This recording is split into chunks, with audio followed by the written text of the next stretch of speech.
हाय, मैं हूँ विकास और आप देख रहे हैं कॉमर्स फंडामेंटल। आज की जो वीडियो रहेगी उसका जो टॉपिक रहेगा वो है स्टैंडर्ड डेविएशन। इस वीडियो से पहले हम मेजरमेंट ऑफ डिस्पर्जन में रेंज, इंटरक्वार्टाइल रेंज और मीन डेविएशन कर चुके हैं। अगर आपने वो वीडियो अब तक नहीं देखी है तो ऊपर के आई बटन से वो वीडियो जरूर देखें। स्टैंडर्ड डेविएशन को इंट्रोड्यूस किया था कार्ल पियर्सन ने 1823 में। स्टैंडर्ड डेविएशन इस वजह से बहुत ज़्यादा इंपॉर्टेंट हो जाता है क्योंकि वो सारे डिफेक्ट जो अब तक के हमारे सभी मेथड में थे, यानी रेंज, इंटरक्वार्टर रेंज और मीन डेविएशन में थे, उन सभी जो हमारे डिफेक्ट को दूर कर देता है मेजरमेंट ऑफ डिस्पर्जन में हमारा स्टैंडर्ड डेविएशन। इसलिए कहने का मतलब सेटिस्फाई करता है मोस्ट ऑफ द प्रॉपर्टी जो एक गुड मेजरमेंट ऑफ डिस्पर्जन में होनी चाहिए। इसलिए स्टैंडर्ड डेविएशन काफ़ी इंपॉर्टेंट हो जाता है। स्टैंडर्ड डेविएशन को अगर हम डिफाइन करें तो ये कह सकते हैं root mean square deviation. Root mean square deviation का मतलब देखिए, इसको थोड़ा थोड़ा टुकड़ों में बांट के समझते हैं। रूट मीन स्क्वायर डेविएशन हमने पहले रूट किया। मीन का formula sigma x by n होता है, स्क्वायर यानी ये स्क्वायर हो जाएगा। तो यहाँ पर हमारा जो फार्मूला बना वो क्या बना, रूट मीन स्क्वायर डेविएशन का ही फार्मूला जो है वो स्टैंडर्ड डेविएशन बनता है। और स्टैंडर्ड डेविएशन को हम ग्रीक के वर्ड सिग्मा से डिनोट कर सकते हैं। ये इस तरह से लिखा जाता है सिग्मा। तो जो सिग्मा है हमारे पास, और काफ़ी बार आपने देखा होगा एस को भी हम स्टैंडर्ड डेविएशन कहते हैं और जो सिग्मा है उसको भी हम स्टैंडर्ड डेविएशन कह देते हैं। बट थोड़ा सा डिफरेंस है इन दोनों में ही। क्या डिफरेंस है समझते हैं। अगर हम पॉपुलेशन स्टैंडर्ड डेविएशन निकालते हैं तो उसको हम सिग्मा से डिनोट करते हैं। बट अगर हम सैंपल का स्टैंडर्ड डेविएशन निकालते हैं तो इसे हम एस से डिनोट करते हैं। यानी मान लीजिए अगर आपने पॉपुलेशन के सभी आइटम्स का स्टैंडर्ड डेविएशन निकाल रहे हैं, आपने जो डाटा कलेक्ट किया वो पॉपुलेशन की सारी आइटम्स को लेकर किया है, तो हमारे पास जो स्टैंडर्ड डेविएशन निकाला जाएगा उसके आगे हम सिग्मा यूज़ करेंगे। बट अगर हम एक सैंपल स्टडी करते हैं और सैंपल थोड़ा सा डाटा लेते हैं, उससे हम स्टडी करते हैं, तो हम उसे एस से डिनोट करेंगे। यहाँ पर आप और अच्छे से लिखा गया है सिग्मा यानी standard deviation is equal to root mean square deviation. But यहाँ पर जो हमारे पास x है ये स्मॉल x लिखा गया और कैपिटल x में थोड़ा सा फर्क रहेगा। कैपिटल x जो है हमारी ऑब्जर्वेशन को बताता है और स्मॉल x क्या बताता है, मीन्स ऑब्जर्वेशन में से जब हम मीन को लेस कर देते हैं तो हमारे पास क्या बचेगा, x बचेगा। आगे हम चलते हैं। देखिए स्टैंडर्ड डेविएशन जो है एक एब्सोल्यूट डिस्पर्जन है। एब्सोल्यूट डिस्पर्जन का मतलब यहाँ पर रिलेटिव नहीं है, रिलेटिव हम आगे चलकर हम पढ़ेंगे। Greater the standard deviation greater the magnitude of the deviation. यानी अगर हमारा स्टैंडर्ड डेविएशन बड़ा है तो हमारा जो मैग्नीट्यूड है डेविएशन को वो भी ज़्यादा होगा। आगे के पॉइंट में थोड़ा और अच्छे से समझ आता है। स्मॉलर स्टैंडर्ड डेविएशन जो है high degree of uniformity, high degree of homogeneity, या फिर लार्ज स्टैंडर्ड डेविएशन जो होगा इसका बिल्कुल अपोजिट रहेगा। यानी ये जो लार्ज स्टैंडर्ड डेविएशन है ये इसके बारे में बताता है। अगर ग्रेटर द स्टैंडर्ड डेविएशन है तो उसका मैग्नीट्यूड ज़्यादा होगा, मीन से उसका जो डिफरेंस है वो ज़्यादा रह जाएगा। और अगर हमारा स्मॉलर स्टैंडर्ड डेविएशन है तो ये दिखाता है कि जो हमारा डाटा है वो हमारा बिल्कुल पास पास है, ज़्यादा पास नहीं है। और अगर लार्ज स्टैंडर्ड डेविएशन होगा तो डाटा हमारा काफ़ी ज़्यादा फैला हुआ है। यहाँ पर एक नीचे और कुछ एक्सप्लेन किया गया, दस इफ़ वी हैव टू और more comparable series with identical and nearly identical mean. यानी अगर हमारी दो सीरीज हैं और दोनों का जो मीन है वो काफ़ी आइडेंटिकल है, it is the distribution with the smallest standard deviation that has the most representative mean. जिसका स्मॉलर स्टैंडर्ड डेविएशन होगा वो ज़्यादा अच्छा रिप्रेजेंटेटिव होगा। तो इस तरह से हमारा जो स्टैंडर्ड डेविएशन है वो बहुत ज़्यादा हेल्पफुल है हमें जज करने में कि हमारा कौन सा ज़्यादा अच्छा रिप्रेजेंटेटिव रहेगा। देखिए अगर अब कुछ डिफरेंस है स्टैंडर्ड डेविएशन में और मीन डेविएशन में। जहाँ पर हम मीन डेविएशन की बात करें तो मीन डेविएशन में हम जो हमारे प्लस माइनस के साइंस थे उनको हम इग्नोर कर रहे थे कैलकुलेट करते वक्त। बट हम स्टैंडर्ड डेविएशन में इस प्रकार के साइंस को हम इग्नोर नहीं करेंगे। मीन डेविएशन को हम mean deviation by mean, median और मोड तीनों से ही हम कैलकुलेट कर पा रहे थे। बट स्टैंडर्ड डेविएशन को नॉर्मली हम ज़्यादातर कंप्यूट करेंगे मीन से ही, क्योंकि जो मीन का जो सम ऑफ स्क्वायर ऑफ डेविएशन होता है वो मिनिमम होता है। इसलिए हम मीन से ही हम स्टैंडर्ड डेविएशन को कंप्यूट करते हैं। और रिलेटिव जो मेजर है, रिलेटिव मेजर स्टैंडर्ड डेविएशन का जो नॉर्मल रहता है उसे हम कोफिशिएंट ऑफ स्टैंडर्ड डेविएशन कहते हैं। इसका एक और नाम होता है, आप कमेंट में लिख सकते हैं, वैसे हम आगे चलकर डिस्कशन भी करेंगे। तो हमारे पास जो relative measure of standard deviation है वो उसको स्टैंडर्ड डेविएशन बाय मीन से कैलकुलेट किया जा सकता है। ये इसका फार्मूला रहेगा। आगे चलते हैं, देखिए हम इंडिविजुअल सीरीज में किस तरह से हम मेज़र कर सकते हैं हमारे स्टैंडर्ड डेविएशन को। इसके लिए हमारे पास 3 मेथड हैं, तीनों ही हमारे इंडिविजुअल सीरीज के लिए हैं। सबसे पहले actual mean method. Actual mean जैसे नाम से ही पता चलता है, जो हम डेविएशन करेंगे वो एक्चुअल मीन से करेंगे। डेविएशन करेंगे जो एक्चुअल मीन से करेंगे, यानी जो हमारी ऑब्जर्वेशन है उसमें से एक्चुअल मीन लेस करेंगे, जो एक्स आएगा और उसको हम अपने इस फार्मूले में पुट करेंगे, यानी sigma x by x square by n करेंगे। एन का मतलब यहाँ नंबर ऑफ आइटम्स है। दूसरा हमारे पास अज्यूम्ड मीन मेथड। नाम से पता चलता है हम यहाँ पर अज्यूम्ड मीन को यूज़ करेंगे, मीन्स जो हमारा एक्स है ऑब्जर्वेशन है उसमें से ए लेस करेंगे। A stand for assumed mean, जो रहता है वो हमारा डेविएशन रहता है, D stand for deviation. But इसका फार्मूला अब थोड़ा सा चेंज हो जाता है, sigma D square by n minus sigma D by n का होल स्क्वेयर और अंडर रूट। उसके बाद method based on actual data. अब यहाँ पर आप देख रहे थे जो हमारा एक्चुअल मीन मेथड है और अज्यूम्ड मीन मेथड है, इन दोनों ही मेथड में हम क्या कर रहे हैं, डी निकाल रहे हैं और यहाँ पर हम एक्स निकाल रहे हैं।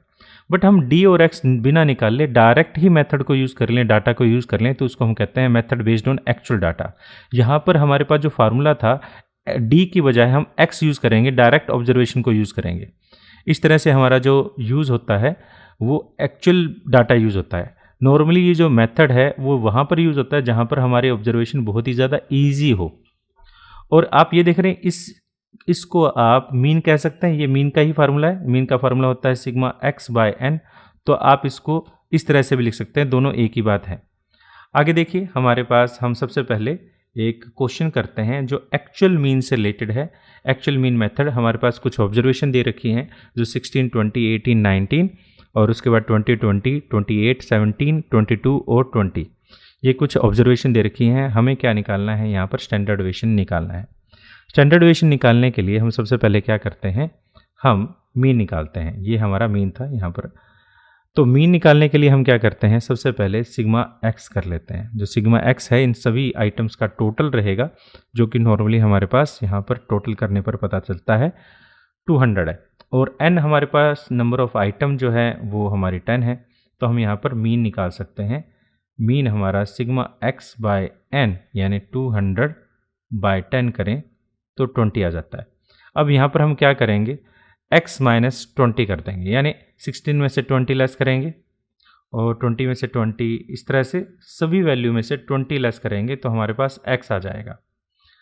x जो आएगा वो प्लस भी आ सकता है, माइनस भी आ सकता है। हम यहाँ साइंस को इग्नोर नहीं करेंगे, तो यहाँ पर हमारे पास -4, 0, -2, -1, 0, 0, 8, -3, 2 और 0 आ जाता है। अब हम क्या करेंगे, अब इसका स्क्वायर करना है। देखिए यहाँ पर हम साइंस को इग्नोर क्यों नहीं कर रहे, क्यों, इस वजह से नहीं कर रहे क्योंकि आप सभी के सभी अगर आप क्वेश्चन के अंदर देखेंगे, यहाँ पर आप देख रहे हैं सभी के अंदर क्या किया जा रहा है, स्क्वायर किया जा रहा है। जब हम स्क्वायर करते हैं तो अल्टीमेटली साइन ऑटोमेटिकली इग्नोर हो ही जाते हैं, यानी इग्नोर करने की ज़रूरत नहीं है, वो तो ऑटोमेटिकली माइनस माइनस जब एक दूसरे से मल्टीप्लाई होंगे तो पॉजिटिव हो ही जाएंगे। तो इस वजह से यहाँ पर हमें ज़रूरत नहीं पड़ती है साइंस को इग्नोर करने की। तो हमारे पास इस तरह से ये वैल्यू हमारे क्या होती है, एक्स स्क्वेयर हो जाता है। अब हम क्या करें, बस हमें क्योंकि यहाँ सिग्मा एक्स स्क्वेयर चाहिए तो हम सिग्मा एक्स स्क्वेयर वैल्यू निकाल लेते हैं, जो टोटल रहेगा 98 आ जाता है। बस अब हम फार्मूले में रख देते हैं, तो हमारे पास 98 बाय एन जो था हमारा 10 था और उसका अंडर रूट कर देते हैं। तो जो वैल्यू रहेगी हमारे पास 9.8 का अंडर रूट, जो वैल्यू है 3.13 रहता है। इस तरह से हमने एक्चुअल मीन मेथड का यूज़ करके हम स्टैंडर्ड डेविएशन कैलकुलेट करेंगे। अब इंडिविजुअल सीरीज में ही अगर हम अज्यूम्ड मीन मेथड यूज़ करें तो कैसे रहेगा, जो हमारे पास कुछ डाटा दिया गया है, ये इंडिविजुअल सीरीज है तो हम एज इट इज़ हमारे पास x रहेगा। अब a हमने अज्यूम करना है, a आप किसी को भी अज्यूम कर लेते हैं। नॉर्मली जो a यूज़ किया करता हूँ मैं, तो वो एक एवरेज के पास वाली आइटम लेता हूँ। नॉर्मली एवरेज कितना है हमें पता नहीं है, तो हम एक 20 से की आइटम ले लेते हैं। 20 को हम क्या मान लेते हैं, a मान लेते हैं। तो अब हम यहाँ पर 70 में से 20, इन सभी वैल्यू में से 20 लेस करें तो हमारे पास -13, 10 में से 20 लेस करें -10 और 12 में से 20 लेस करें -8, इस तरह से -7 -5 0 1 8 0 के बाद 1 8 9 और 15। अब हमें क्या करना है, बस ये d है, d का स्क्वायर, तो स्क्वायर करेंगे तो 169 100 64 49 25 0 1 64 81 और 225 हो जाता है। अब हमें सिग्मा डी स्क्वायर करना है, जो वैल्यू आती है वो रहती है 778। अब हम फार्मूले में पुट करेंगे। फार्मूले में पुट करने के लिए हमें सिग्मा डी स्क्वायर चाहिए था, जो हमने कैलकुलेट किया 778। तो हम 778 और n जो है हमारा 10 है, तो हम इसको 10 से डिवाइड कर देते हैं माइनस। अब हमारे सिग्मा डी, यानी हमें इसका भी टोटल करना है। ये जो हमारा टोटल रहेगा सिग्मा डी जो रहेगा वो -10 रहता है, तो माइनस तो बाहर तो है ही, तो -10 डिवाइड बाय 10 का होल स्क्वायर और अंडर रूट। तो अब हम इसे ओपन करें तो 77.8 -1 का अंडर रूट करें और इसको हम ओपन करेंगे 8.76 हमारी स्टैंडर्ड डेविएशन की वैल्यू आती है। ये हमने इंडिविजुअल सीरीज में अज्यूम्ड मेथड यूज़ किया है। आगे हमारे पास एक्चुअल डाटा। अब एक्चुअल डाटा ये हमारा एक्चुअली डाटा है, एक्चुअल डाटा यूज़ करते हैं हम। एक्चुअल डाटा को यूज़ करें तो अब हमें क्या करना है, सीधा ही, यानी जो हमारे पास फार्मूले में है sigma x square sigma x by n. Sigma x तो है ही, बस इसका सिर्फ सिग्मा टोटल कर लेते हैं, सिग्मा एक्स निकाल लेते हैं, जो कि हमारे पास 200 रहेगा। और एक्स स्क्वायर करें तो इसका हम यहाँ पर स्क्वायर करेंगे, 16 का स्क्वायर करें 256, इस तरह से हमारे पास 400 324 361 400 400 784 289 484 और 400 हो जाता है। इस तरह से सिग्मा एक्स स्क्वायर जो है उसकी वैल्यू 4098 आती है। अब हमने इस फार्मूले में पुट कर लेते हैं, तो sigma x square 4098 divide by n, जो कि हमारे पास 10 है, माइनस सिग्मा एक्स यानी 200 डिवाइड बाय 10 का होल स्क्वायर और ये अंडर रूट। इसको हम ओपन करेंगे तो हमारे पास जो वैल्यू आएगी निकल कर वो आती है 3.13। क्योंकि डाटा सेम है, हमने फर्स्ट क्वेश्चन में भी इसी डाटा को यूज़ किया था। अब देखिए, अब हमारे पास डिस्क्रीट सीरीज है, हमारी दूसरी सीरीज। इसके अंदर हमारा ज़्यादा चेंज नहीं आता। हमारे पास जो एक्चुअल मीन मेथड है, यहाँ पर आप देख रहे हैं, यहाँ पर सिर्फ एफ बीच में आ जाएगा, एफ स्टैंड फॉर फ्रिक्वेंसी, बाकी सारी चीज़ें सेम रहेंगी। अज्यूम्ड मीन मेथड है, उसमें भी दोनों ही जगह पर यहाँ पर एफ आ जाएगा। एफ का मतलब है यहाँ फ्रिक्वेंसी, डी का मतलब सेम डेविएशन ही रहेगा, यहाँ पर 12 आना चाहिए था। अब हमारे पास जो नेक्स्ट है वो है step deviation method. Step deviation method जो है थोड़ा अलग हो जाता है पहले वाले मेथड से। एक्चुअल मीन मेथड और अज्यूम्ड मीन मेथड तो पहले जैसे ही हैं, बट स्टेप डेविएशन मेथड में यहाँ पर एक डी डैश आ जाता है, डी डैश है और यहाँ मल्टीप्लाई बाय आई है। आई का मतलब यहाँ पर कॉमन फैक्टर है। कॉमन फैक्टर क्या होता है हम क्वेश्चन के दौरान समझेंगे। और यहाँ पर डी डैश क्या है इसको थोड़ा समझ लेते हैं। अभी हमने डी की वैल्यू पता की, डी का मतलब यहाँ एक्स माइनस ए था, एक्स माइनस ए, जो वैल्यू आएगी उसे हम डी कहेंगे। अब जो डी निकाला है हमने, उसको हम कॉमन फैक्टर से डिवाइड करेंगे तो डी डैश निकलेगा, यानी डेविएशन का भी हमने डेविएशन कर लिया। इसी वजह से स्टेप डेविएशन किया है। डेविएशन को भी हमने, डेविएशन का मतलब होता है किसी चीज़ को छोटा करना और अंतर निकालना। अंतर निकालने के बाद हमने और डेविएट कर दिया, उसको और छोटा कर दिया। तो देखिए हमारे पास जो अज्यूम्ड मीन मेथड है हम वो देखते हैं। एक्चुअल मीन मेथड का क्यों नहीं, क्योंकि वो काफ़ी आसान सा है, तो हम उस पर टाइम ना खर्च करके सीधा ही अज्यूम्ड मीन मेथड से रिलेटेड क्वेश्चन करते हैं। अज्यूम्ड मीन मेथड का जो फार्मूला रहेगा sigma F D square by n minus sigma F D by n का होल स्क्वायर का टोटल अंडर रूट। और यहाँ पर जो डी है उसका मतलब है एक्स माइनस ए का मतलब यहाँ पर अज्यूम्ड मीन से है। तो हमने यहाँ पर एक आइटम को ए अज्यूम कर लिया, तो हम यहाँ पर डी निकाल सकते हैं। डी का मतलब यहाँ पर एक्स माइनस ए रहेगा। तो जो हम करते हैं, ए को लेस करते हैं, तो यहाँ पर मैं 0, -1 -2 -3 और यहाँ सॉरी 1 2 और 3। हमें यहाँ पर डी स्क्वायर चाहिए तो मैं इसका डी स्क्वायर साथ में कर लेता हूँ। तो 9 4 1 0 1 4 9। ठीक है। अब हमें क्या चाहिए, हमें एफ डी चाहिए। तो हम एफ को डी के साथ मल्टीप्लाई करें, एफ को डी के साथ मल्टीप्लाई करें।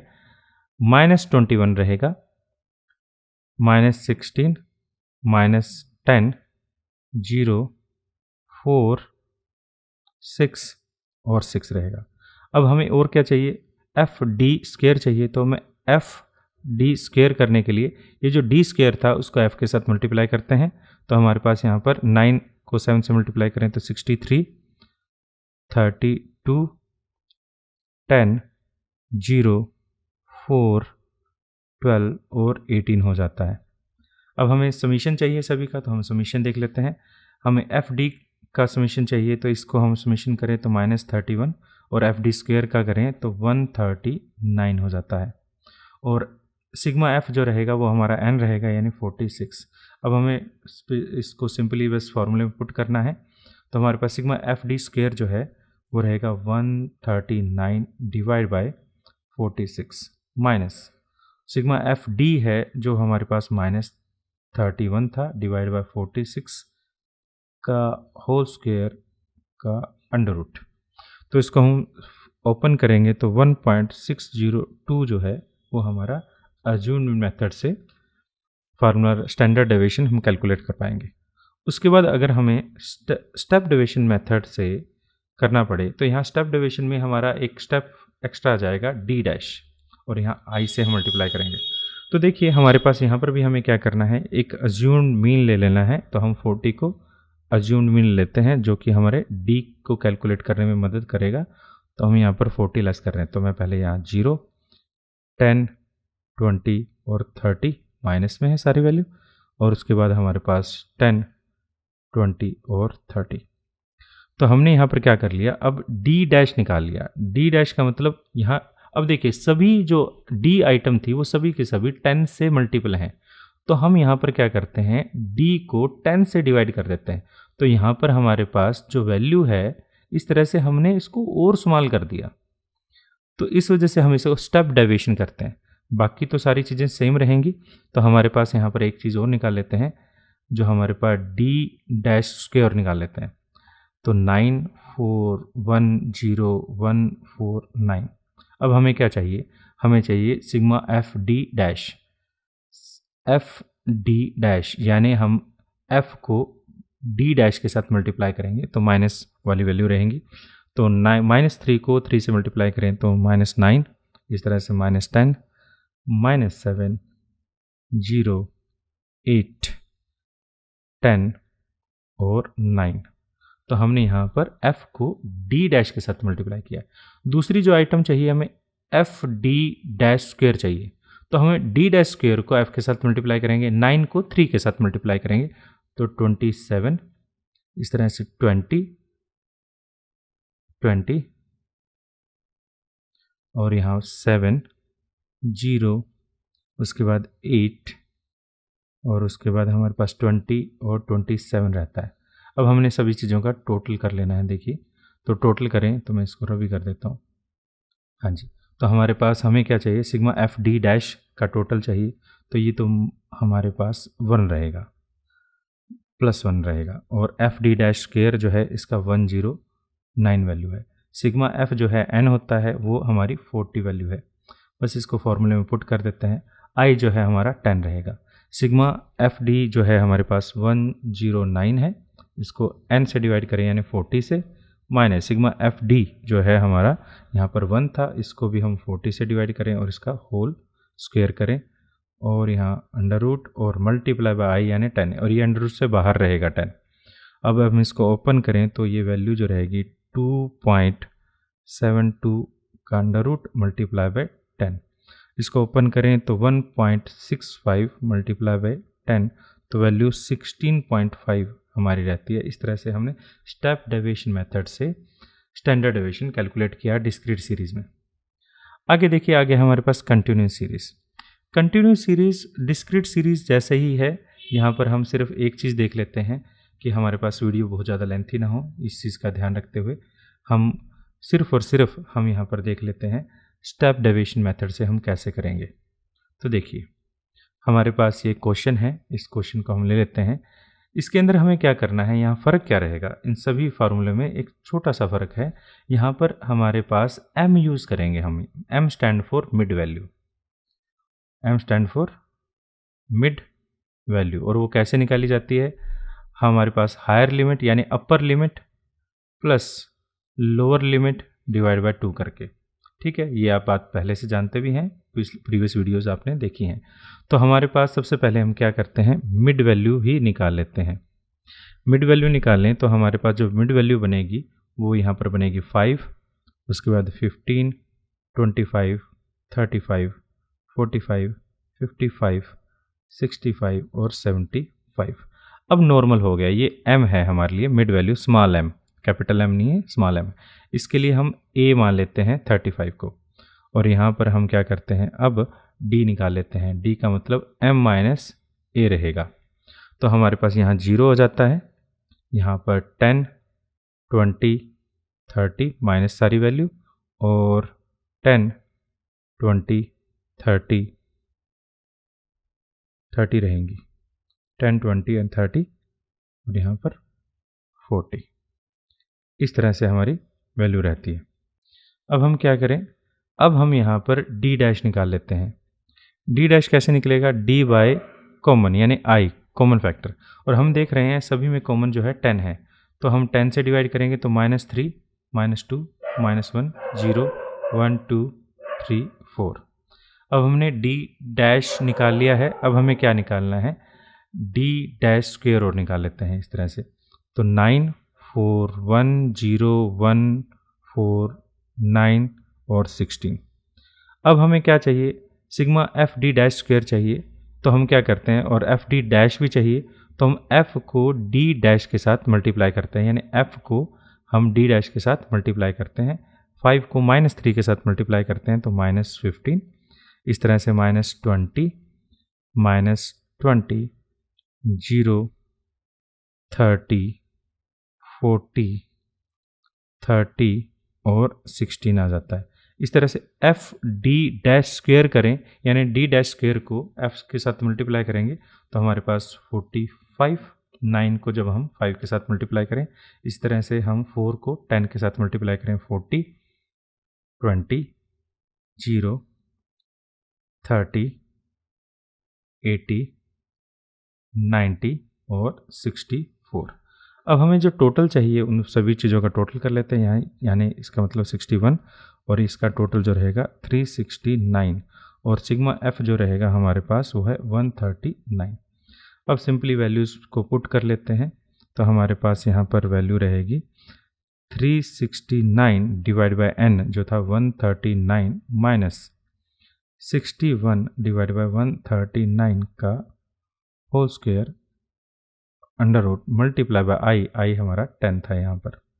बस हमने इस वैल्यू को सॉल्व करेंगे तो 15.69 जो वैल्यू है हमारी स्टैंडर्ड डेविएशन की रहेगी।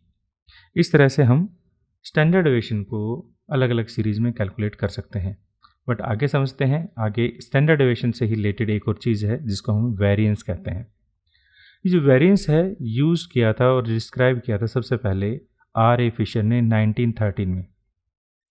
The concept of variance is highly important in advanced work, where the possibility of split the total work into several parts, यानी जहाँ पर हम अपने काम को छोटे छोटे बहुत सारे पार्ट्स के अंदर डिवाइड कर सकते हैं, वहाँ पर हमारा वेरिएंस जो है काफ़ी हेल्पफुल रहता है। Each attribute to one of the factor causing variation in their original series, और हर फैक्टर कुछ ना कुछ वेरिएशन ला रहा है। तो हमारे पास वेरिएंस का यहाँ पर फार्मूला जो रहेगा स्टैंडर्ड डेविएशन का स्क्वायर है, या फिर अगर हम स्टैंडर्ड डेविएशन की बात करें तो वेरिएंस का अंडर रूट हमारा स्टैंडर्ड डेविएशन है, इस तरह से भी आप कह सकते हैं। अब वेरिएंस जितने भी हमने इंडिविजुअल सीरीज़ में, डिस्क्रीट सीरीज़ में या कंटिन्यू सीरीज़ में हमने स्टैंडर्ड डेविएशन किए हैं सभी को, अगर स्टैंडर्ड डेविएशन में से हम सभी के अंडर रूट निकाल दें, सभी के अंडर रूट अगर हम निकाल दें तो हमारे पास क्या बनेगा, जो बनेगा वो वेरिएंस बन जाएगा। यानी इन सभी केस में हमने वेरिएंस कैलकुलेट करने के लिए हम स्टैंडर्ड डेविएशन का ही फार्मूला यूज़ करेंगे, बस स्टैंडर्ड डेविएशन के जो रूट है उसको निकाल देंगे तो हमारा वेरिएंस हम कैलकुलेट कर पाएंगे। देखिए, अब हमारे पास कंबाइंड स्टैंडर्ड डेविएशन की बात हम करते हैं।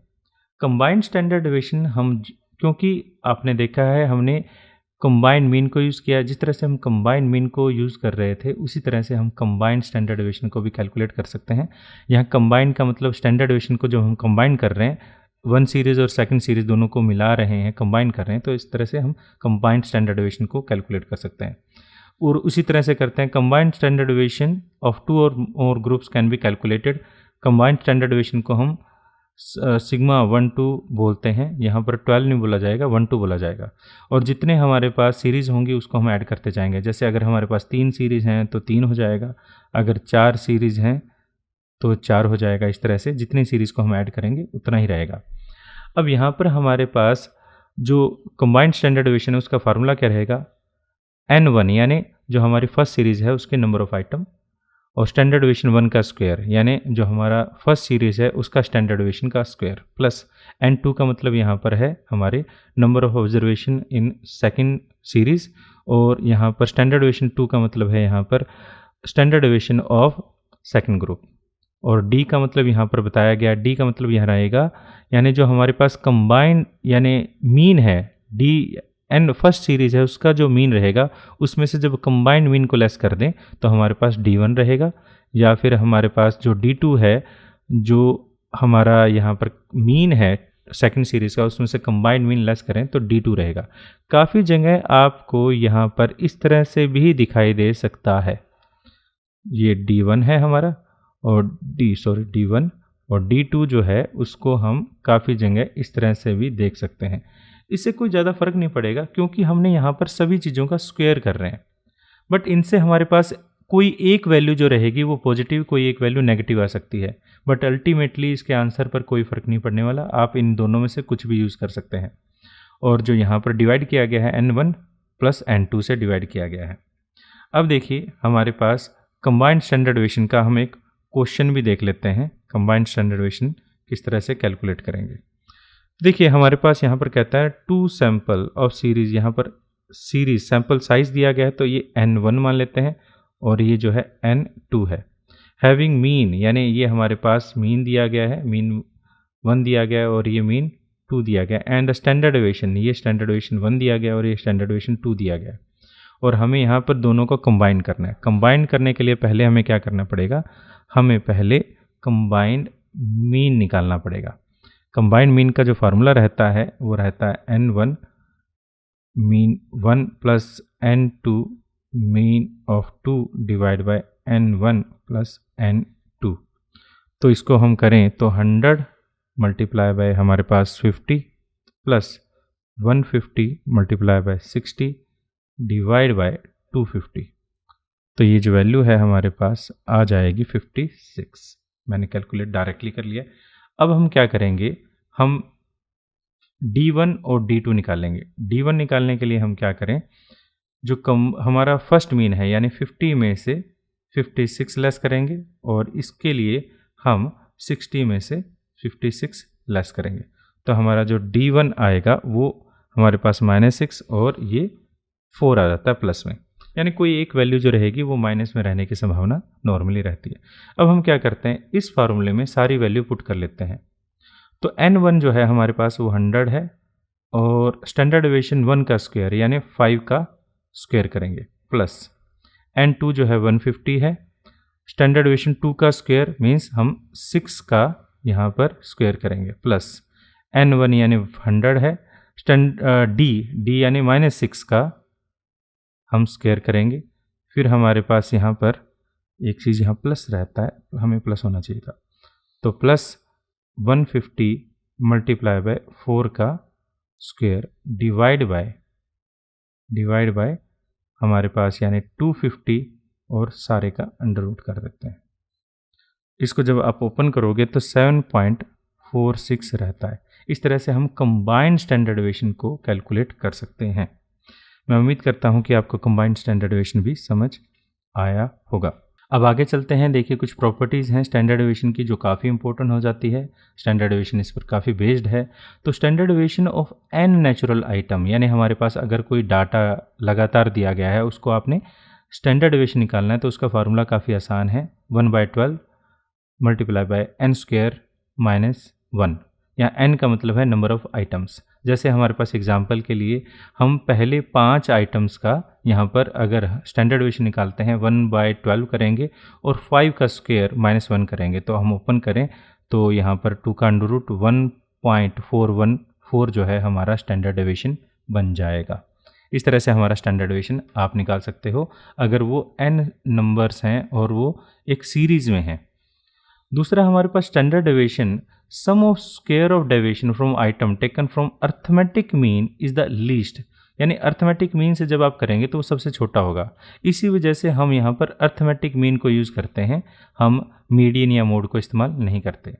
स्टैंडर्ड डेविएशन जो है इंडिपेंडेंट है change of origin. Change of origin का मतलब यहाँ है अगर हम सीरीज़ में सभी आइटम को किसी सिंगल नंबर से, एक ही नंबर से ऐड करते हैं या लेस करते हैं, तो इस बात से हमारा स्टैंडर्ड डेविएशन पर कोई फ़र्क नहीं पड़ेगा। बट हमारा जो स्टैंडर्ड डेविएशन है वो इंडिपेंडेंट नहीं है change in scale, change of scale, यानी मल्टीप्लाई और डिवाइड करने पर। यानी अगर हम एक सीरीज़ की सभी आइटम को किसी एक नंबर से मल्टीप्लाई या डिवाइड करते हैं तो उस बात से हमारा स्टैंडर्ड डेविएशन पूरी तरह से इंडिपेंडेंट नहीं है, यानी उस पर काफ़ी चेंज होगा।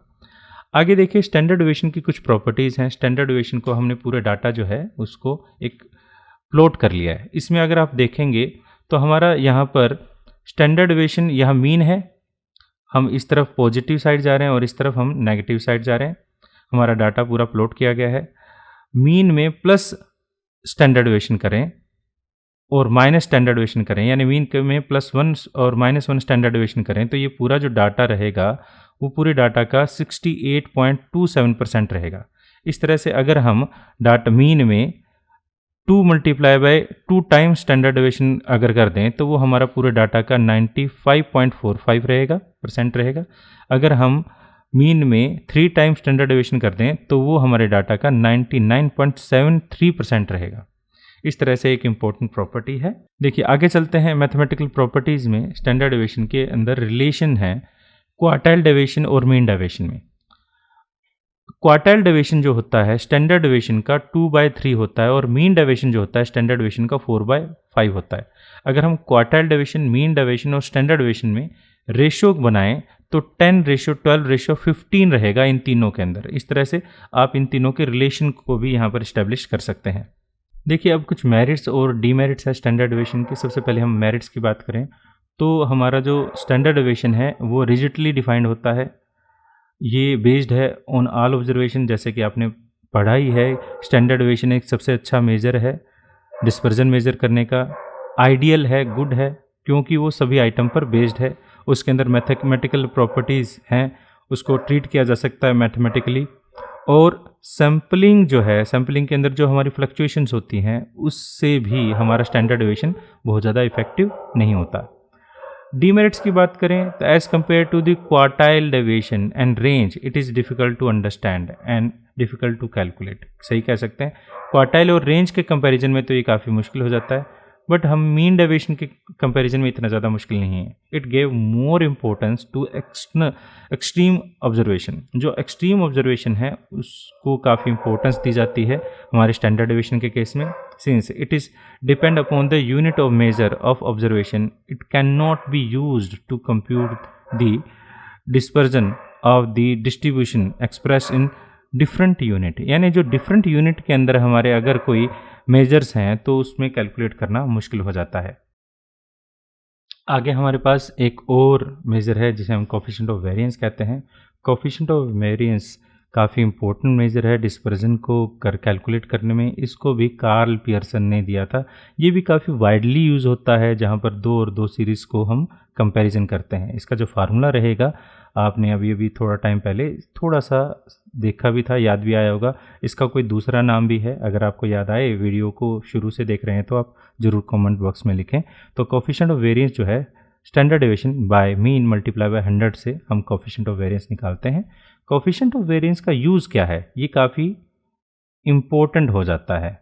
ये इम्पोर्टेंट टॉपिक है। इसका यूज जो नॉर्मली रहता है वो हमारे पास variation in use to compare the variability, यानी वेरिएबिलिटी कितनी है, होमोजीनियसिटी कितनी है किसी डाटा के अंदर, स्टेबिलिटी कितनी है, कंसिस्टेंसी कितनी है, यूनिफॉर्मिटी कितनी है, ये सारी चीज़ें मेजर करने में मदद करता है। अगर हमारे पास कोफिशिएंट ऑफ वेरिएंस स्मॉल हो तो लेस वैल्यू रखता हो, वो कंसीडरेबल मोर कंसिस्टेंट पाया जाएगा। अगर हायर वैल्यू होती है तो वो लेस हमारे पास कंसिस्टेंस पाया जाता है। तो ये था हमारा कोफिशिएंट। मैं उम्मीद करता हूँ कि आज की वीडियो आपको अच्छी लगी होगी। फिर मिलते हैं किसी और वीडियो में। Thanks for watching and have a piece.